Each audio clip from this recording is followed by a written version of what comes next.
On tonight's edition of Inside Business, we are focusing on the real estate industry, an industry that is very key and strategic in terms of spurring growth and development of the domestic economy.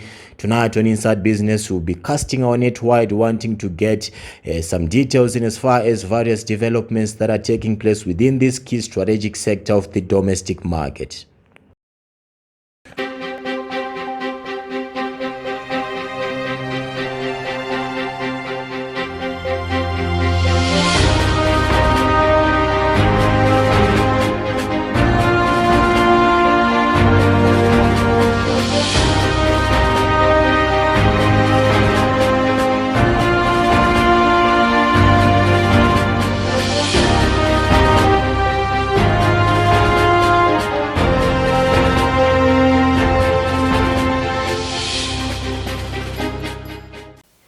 Good evening, Zimbabwe. Good evening, viewers. Welcome to tonight's edition of Inside Business, where we are focusing on the real estate industry, an industry that I can say is currently recording a boom in as far as various developments that are taking place within this particular industry are of concern. We're seeing quite a lot of activity that is currently taking place within the local real estate industry. And tonight we just want to get an appreciation in as far as all the developments that are taking place within this particular industry, which is quite key and very strategic in as far as spurring growth and development of the domestic economy. And my guest tonight on Inside Business is Mr. Lawrence Rimayi. He is a real estate agent. Thank you, Mr. Rimayi, for joining us on Inside Business.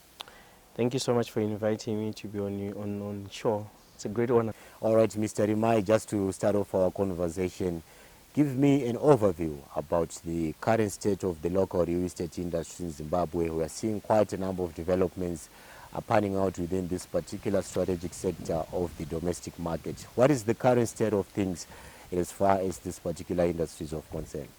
That question creates an opportunity to give the background.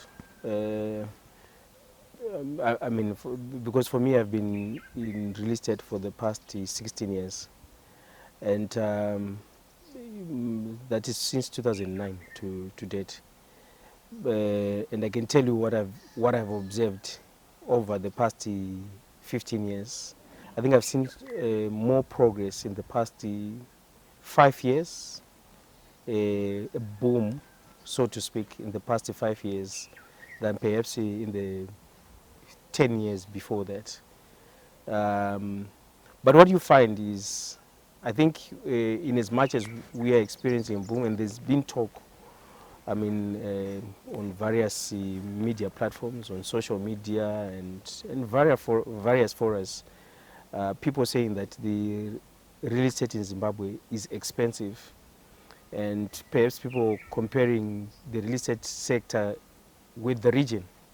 But I think what people then forget to compare like for like, from a fundamental perspective. If you notice, in the past 20 to 30 years, we have not had what I can say massive developments coming on the market. Perhaps seeing at least 1,000 units, a developer who would develop 1,000 units at any given time. I think the most that I've probably seen in terms of building is a developer that I've built in the past 5 years. We've built up to 400 and something units, being houses.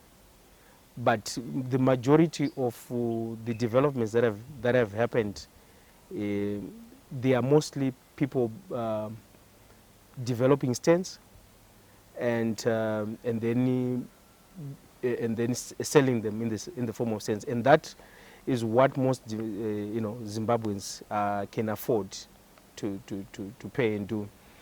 The other aspect that if you've also observed is in the past 5 years we've seen a lot of densification happening, and by that you have seen a lot of cluster developments coming on the market, and also I think that is to do with government policy, encouraging that, where you find the previously mature suburbs, so-called low density suburbs, where people had your 4,000 square meters, 8,000 square meters, they are now able to densify, maybe put 8 units, 20 units on a smaller side, and as a result, being able to accommodate a number of people on the same plot. Uh, but I think, in as much as there's government policy to push that, there is insufficient, or there's not been much done in terms of,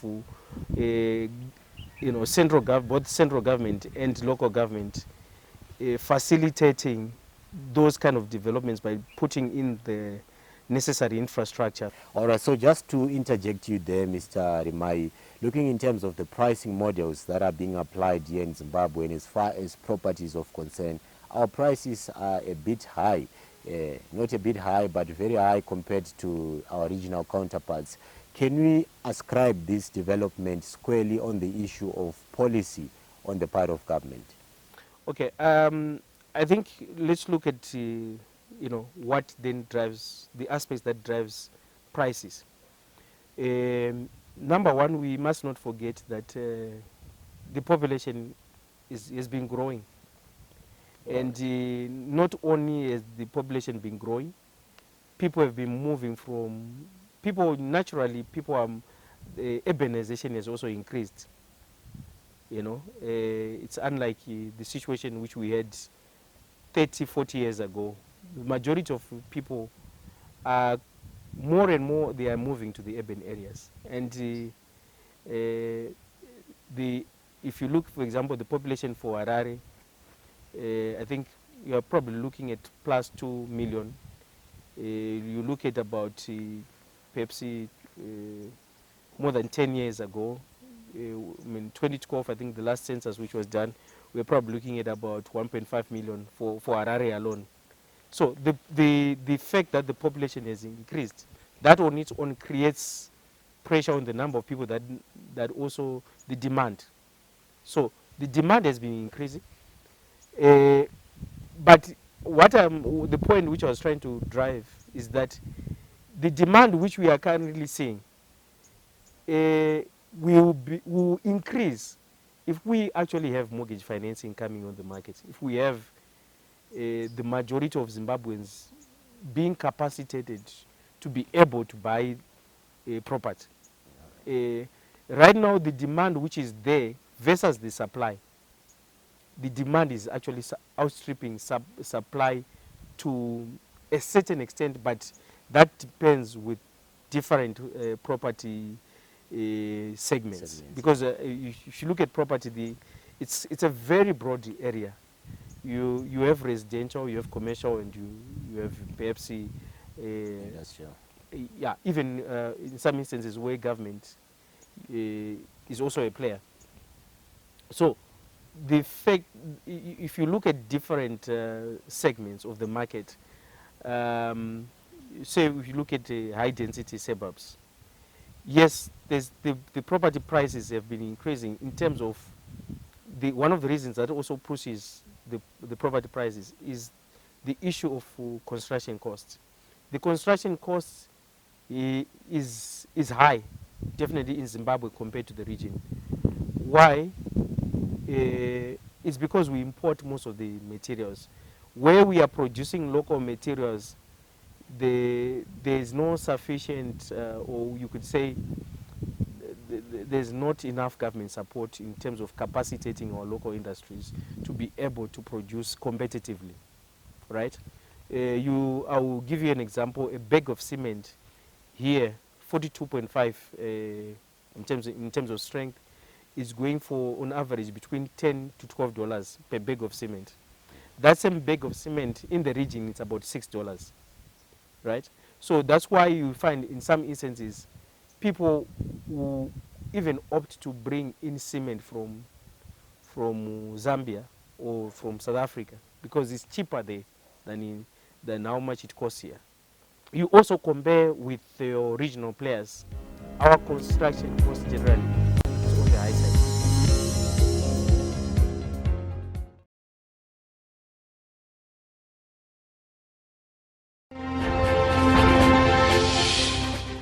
All right, so looking in terms of the service portfolio, what are some of the services, some of the key services that are being offered by players within your industry to the domestic market? We offer property management services. So someone can come in and say, especially looking at your diaspora and even some people who do not want stress, dealing with the tenants, they are able to come to us and say, we are giving you our property to look after it as if it is your property, and then at a fee, of course. So we call that property management services. So that entails us looking after doing the property maintenance, collecting rent from the tenants, and then we give at the end of the month we give you rent statements. We update you in terms of the work that we have done on your property.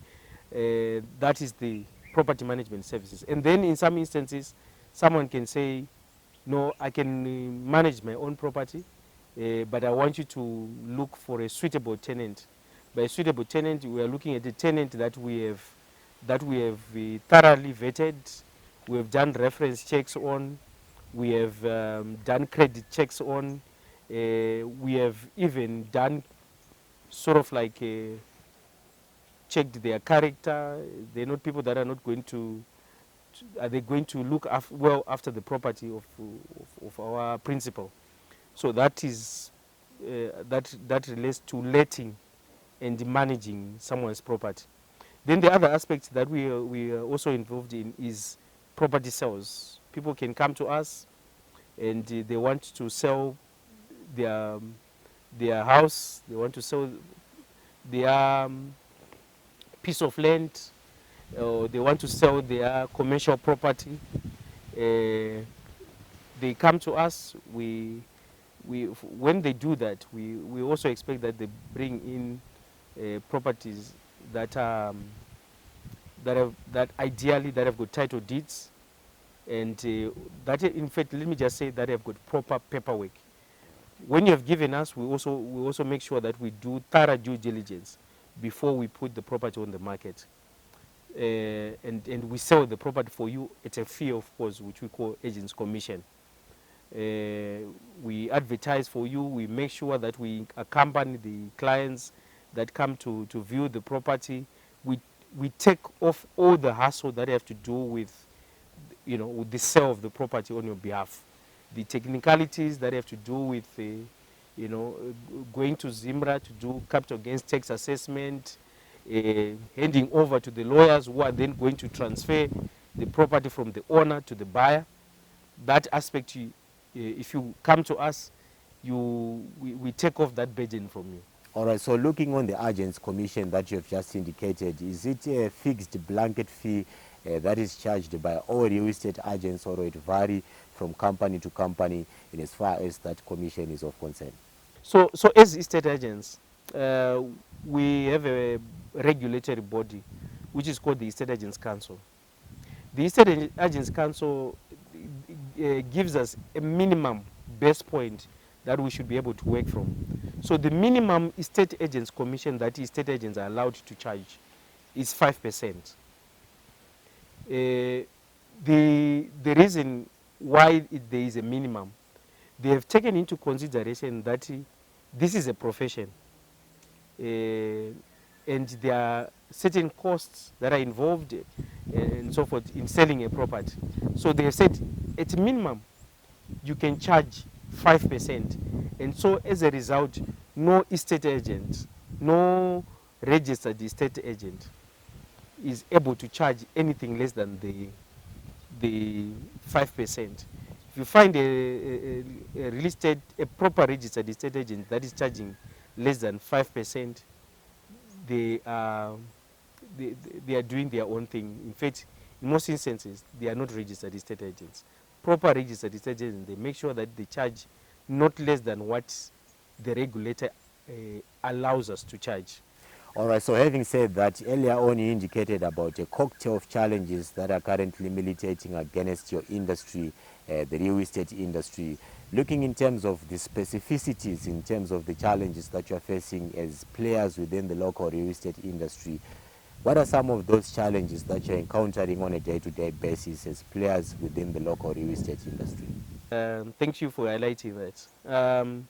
I think one of the reasons, one of the things that we have noted, especially in the past 5 to 10 years, the fact that the economy has not been performing very well has also created a lot of rent-seeking behavior within the industry. So you find there's been a proliferation of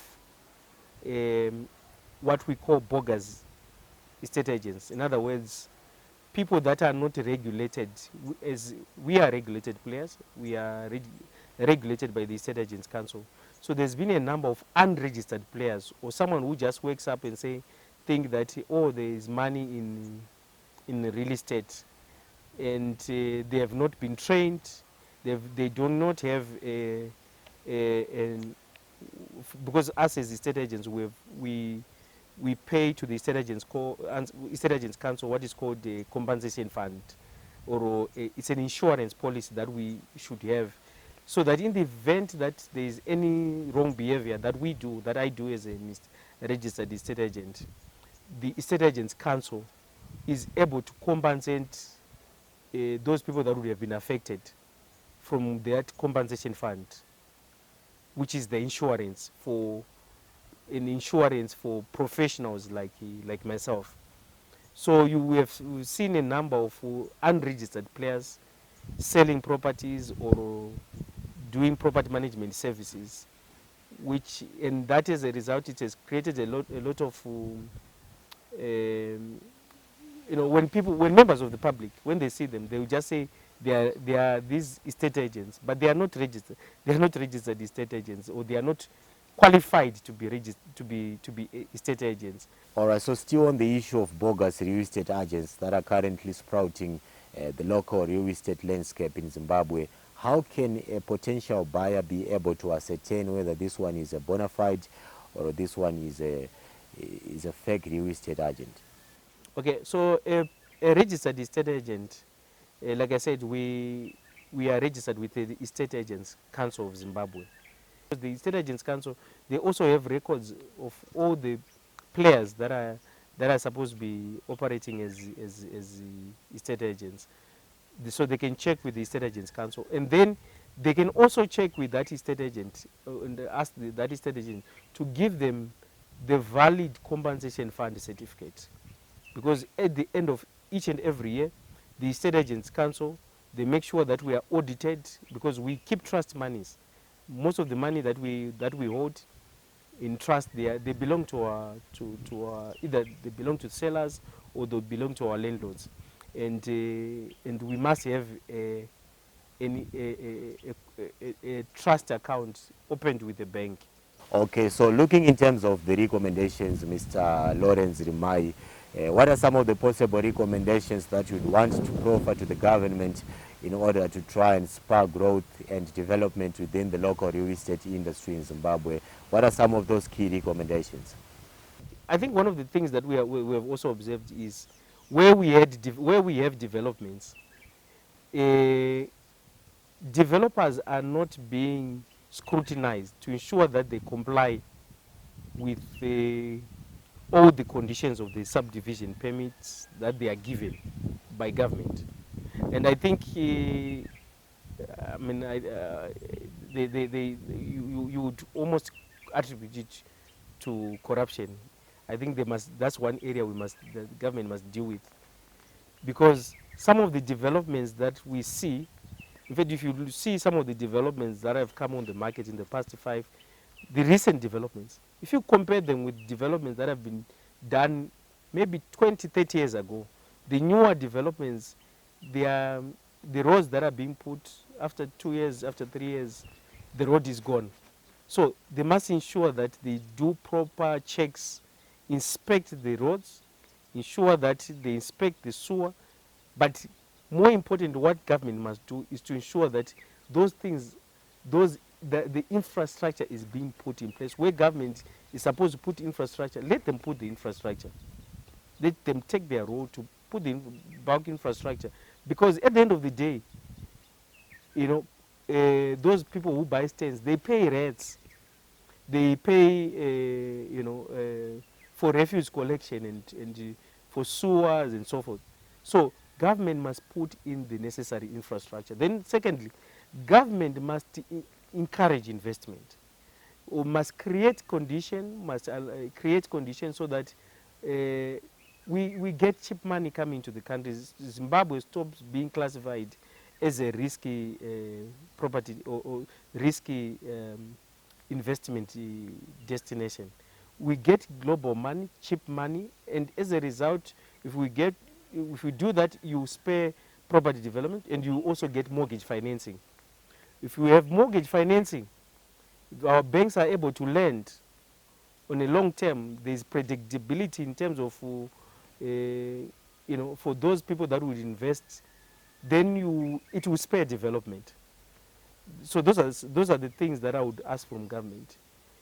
And then the other aspect is to do with regulating. I know some of my colleagues may not agree with this, but I think there is need to regulate property developers.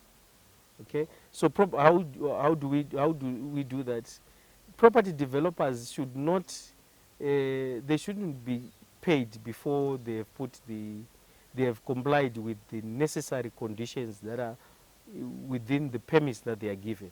So government must be a bit more tougher in terms of regulating these property developers, so that at the end of the day, as real estate players like myself, we are able to sell products that members of the public are happy with. So that's what I would say. Well, Mr. Rimayi, that leads me to thank you for having joined us on Inside Business. It was quite informative. Thank you so much for the opportunity. It was a great pleasure.